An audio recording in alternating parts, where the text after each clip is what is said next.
Assalamualaikum warahmatullahi wabarakatuh. Salam sejahtera kanak bangsa yang na bansi komdonya.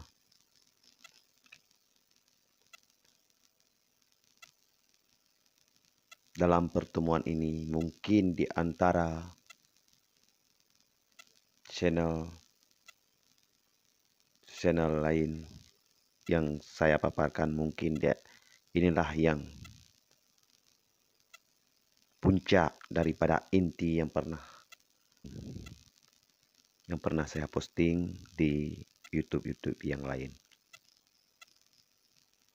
Dan juga mungkin sebelum saya masuki tentang apa yang akan saya bahas, mungkin inilah berita yang terpopuler di Aceh. Sebagaimana kondisi Aceh yang terjadi di saat ini.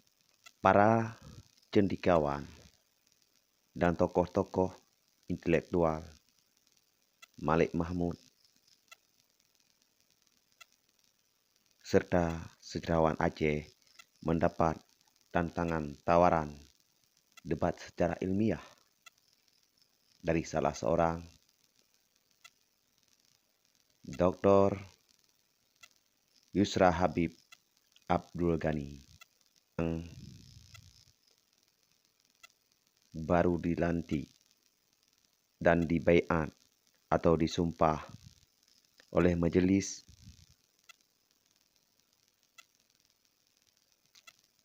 Aceh Darussalam beberapa hari yang lalu, yang jatuh pada 3 Desember tahun 2020. Tawaran debat ilmiah ada apa dengan bunyi poin 1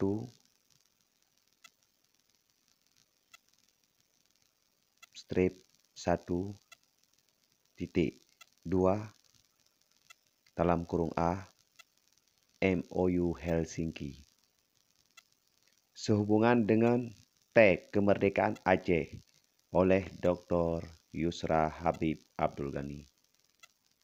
Beliau bersumpah menjadi Perdana Menteri Aceh dan beliau bersumpah menjadi Perdana Menteri Aceh yang baru. Sah atau tidak? Yusra Habib Abdul Ghani meminta debat terbuka secara ilmiah dan beliau meminta kepada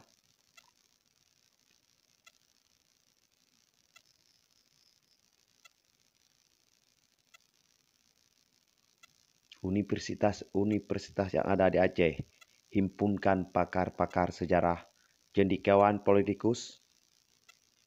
Jangan lupa hadirkan Malik Mahmud Zaini serta aktivis ASNLF di dalam dan di luar negeri untuk berdebat dengan figur tunggal Yusra Habib Abdul Ghani. Saya ulang sekali lagi, berdebat dengan figur Dr. Yusra Habib Abdul Ghani dalam debat ini yang divalidasi dan meminta kepada UIN, Unimal, dan Gajah Putih untuk memfasilitasi debat para tokoh Aceh ini untuk mungkin dengan ada debat ini akan terbuka kebenaran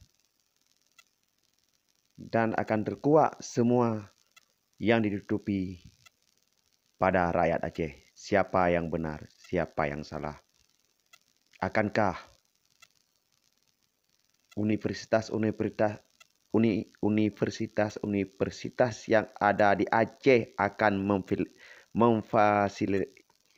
memfasilitasi debat secara ilmiah. Tantangan daripada Yusra Habib Abdul Ghani. Kita tunggu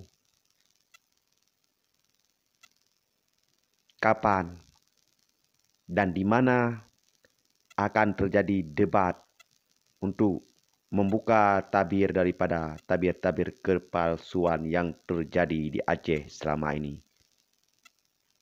Sekian. Saya mohon kepada teman-teman jangan lupa subscribe YouTube saya untuk menambah semangat saya untuk membuat channel-channel berikutnya tentang informasi di Aceh dan perkembangan di Aceh. Sekian saya akhiri. Wassalamualaikum warahmatullahi wabarakatuh.